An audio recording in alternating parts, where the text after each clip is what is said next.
Oi turma, tudo bem com vocês? Hoje nós faremos aula de História na Apostila e vamos também começar uma unidade nova, que é a unidade 6, a mão de obra imigrante no Brasil.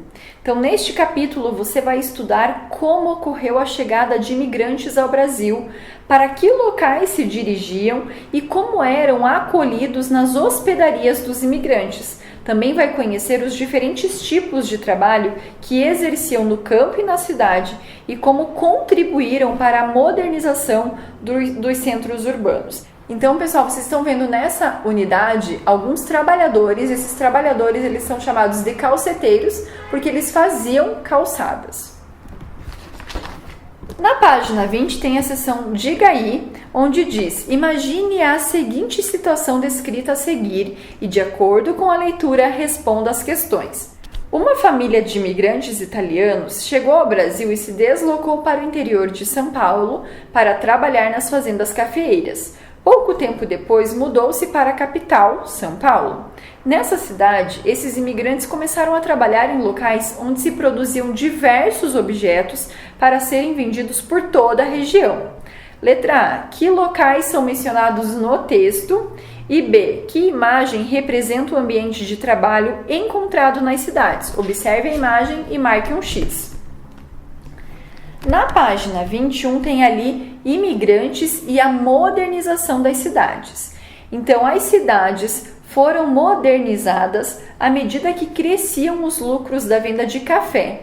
Nesse período também aumentou o número de moradores nas cidades, especialmente o de imigrantes. E assim, outras atividades foram sendo desempenhadas pelos imigrantes. Então a gente viu que o café ele trouxe muitos trabalhadores para cá e com ele o Brasil começou a se desenvolver grandemente. Então cidades como Rio de Janeiro e São Paulo construíram grandes espaços para hospedar imigrantes europeus, sírios, libaneses, japoneses, entre outros. No início, essas hospedarias de imigrantes ofereciam um abrigo temporário, até que as pessoas fossem direcionadas para trabalhar em uma lavoura de café.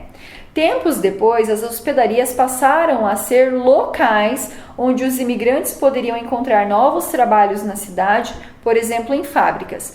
Então, as hospedarias, eles hospedavam no mínimo uma semana esses hóspedes, esses imigrantes. E aí, com isso, eles já levavam esses imigrantes a trabalhar, então, nas fazendas de café, enfim. E aí, nós vamos começar a analisar algumas imagens do interior dessa hospedaria. Então, vocês estão vendo ali a primeira imagem que mostra imigrantes esperando para serem registrados em uma hospedaria em São Paulo. Vários imigrantes, homens, mulheres, crianças. Na página 22, tem ali algumas imagens também que mostram esses hóspedes, esses imigrantes, então, cortando a barba, sendo preparados, higienizados e também pegando fichas para alimentação. Então, as hospedarias de imigrantes contavam com uma série de serviços, por exemplo, tradutores para os imigrantes que não sabiam falar português, assim eles poderiam se comunicar com os brasileiros e também buscar um trabalho. Também contava com o serviço de barbearia para que pudessem cuidar da aparência, cortando o cabelo e aparando a barba. Dormitório comunitário com várias camas ou beliches onde passavam as noites.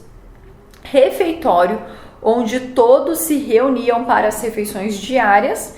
E enfermaria, caso adoecessem ou precisassem de cuidados para a saúde. Então, ali ainda tem a seção Você Sabia, que é uma curiosidade que eu quero que vocês façam a leitura.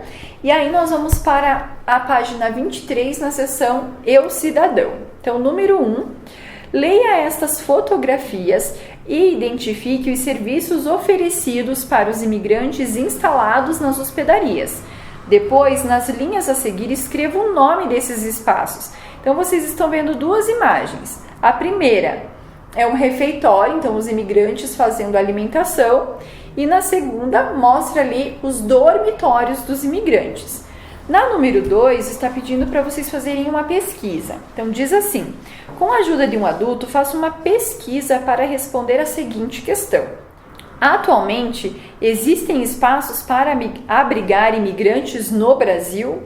Qual é a diferença entre os espaços e as hospedarias para imigrantes no passado? Então, a gente viu ali algumas imagens de como era o interior das hospedarias e o que eles serviam. E eu quero que vocês então façam uma pesquisa tentando encontrar se existem hospedarias hoje e como funciona, qual a diferença do passado para agora, o presente. Ainda na página 23 tem ali um textinho que diz assim: as ferrovias foram muito importantes não só para levar café das fazendas para os portos, mas também para os imigrantes se locomoverem dos portos até as hospedarias e destas até as cidades próximas às lavouras cafeeiras. Muitos imigrantes trabalhavam nas construções de ferrovias. A linha ferroviária de maior destaque, conhecida como Central do Brasil, interligava os estados de Minas Gerais, Rio de Janeiro e também São Paulo. Na página 24, tem a seção Interpretando, que diz assim: leia esta imagem de uma obra de arte, então, da Tarsila do Amaral. Então, eu quero que vocês prestem bastante atenção nessa imagem, que é bem colorida. E aí tem algumas perguntinhas que diz assim: a respeito da obra, responda as questões. Letra A. Essa obra representa o cenário urbano e também rural.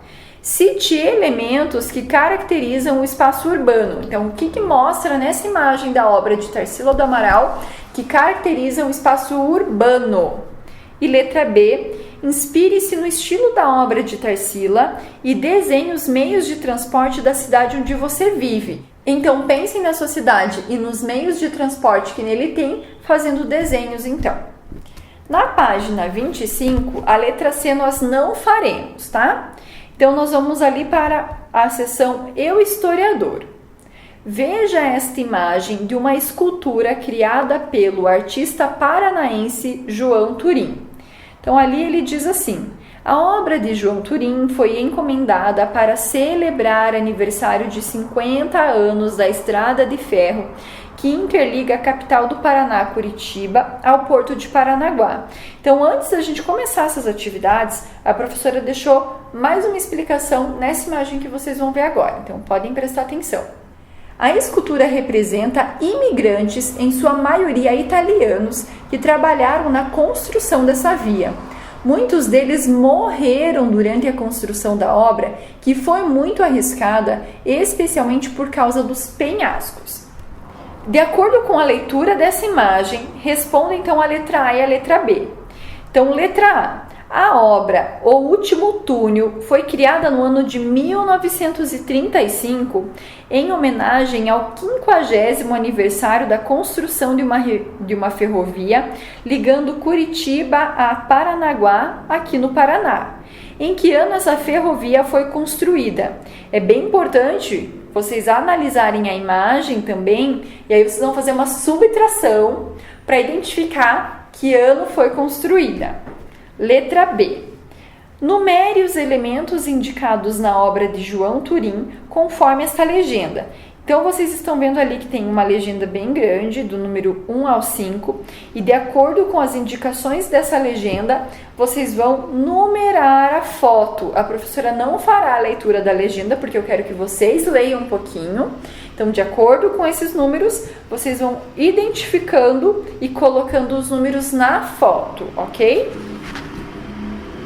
Na página 26, tem ali mais um texto e mais uma imagem que eu quero que vocês prestem atenção. A mão de obra imigrante participou da construção de ferrovias e túneis, novos edifícios e calçamento de ruas, como o de Copacabana, no Rio de Janeiro, com característicos desenhos feitos de pedras brancas e pretas. Esses calçamentos feitos com pedras portuguesas começaram a ser executados na administração do prefeito Pereira Passos no início do século XX. Então, vocês estão vendo uma imagem ali desse calçamento lá no Rio de Janeiro com essas pedras que vieram lá de Portugal. A construção desses calçamentos envolvia a mão de obra de calceteiros portugueses, pois esses trabalhadores conheciam a maneira correta de encaixar as pedras para formar desenhos. As pedras eram importadas diretamente de Portugal. Então, pessoal, observem essa imagem que mostra o calçamento da Avenida Atlântica no Rio de Janeiro, que começou a ser realizado no ano de 1901 com a utilização da mão de obra dos calceteiros portugueses. E aí eu coloquei uma imagem também de como está esse calçamento agora na atualidade. Então, observem essa imagem atual. Na seção Outros Olhares tem mais uma foto onde mostra ali trabalhadores na cidade de Lisboa, em Portugal, e essa foto foi tirada no ano de 1907. Com base na leitura da imagem, responda às questões. Então, letra A, em que cidade essa fotografia foi registrada? E letra B, qual era a origem dos imigrantes que chegaram ao Rio de Janeiro para trabalhar no calçamento de Copacabana? Essas informações estão no texto e também na imagem. Na página 27 tem ali a atividade número 2. Relacione a foto de trabalhadores em Lisboa com a ilustração da página 19 e faça o que se pede. Então, vocês vão voltar lá na página 19 para poder comparar. Letra A. Identifique as semelhanças entre os trabalhadores nas duas imagens. Então, tanto lá na imagem da página 19 quanto nesta imagem. Letra B. Marque um X na alternativa que indica o tipo de trabalho representado nas duas imagens. Então, essas duas imagens representam cozinheiro, mineiro, calceteiro ou acendedor de lampião. Lembrando, pessoal, que na página 19 tem ali uma representação em desenho. E na página 26 é uma foto original, tá? Comparando as duas, o que elas têm de semelhança. Na seção Vamos Brincar, está pedindo para vocês destacarem esta folhinha do material de apoio. Então, diz assim: do material de apoio, retire as peças com desenhos do calçamento e embaralhe-as. Seu desafio é formar um quadrado com as peças. Então, vocês vão destacar, vão cortar, vão embaralhar e depois vão tentar criar um quadrado. Além da modernização dos calçamentos, estudamos que a modernização das cidades e os investimentos na industrialização de produtos estão relacionados com os lucros gerados pelas exportações de café. Então, vocês estão vendo ali uma imagem, uma foto antiga, lá dos Arcos da Lapa, no Rio de Janeiro.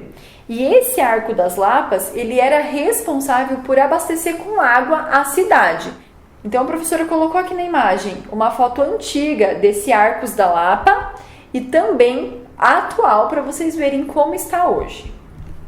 Pessoal, por hoje é só, então só até a página 27. Qualquer dúvida, a professora está à disposição e eu também disponibilizei um vídeo falando sobre o feriado de 7 de setembro, que fala sobre a independência do Brasil. Então, eu quero que vocês assistam para entender um pouquinho sobre essa independência do Brasil e entender o porquê do feriado, ok? Beijos, bom final de semana e bom feriado a todos e voltamos com as atividades na terça-feira.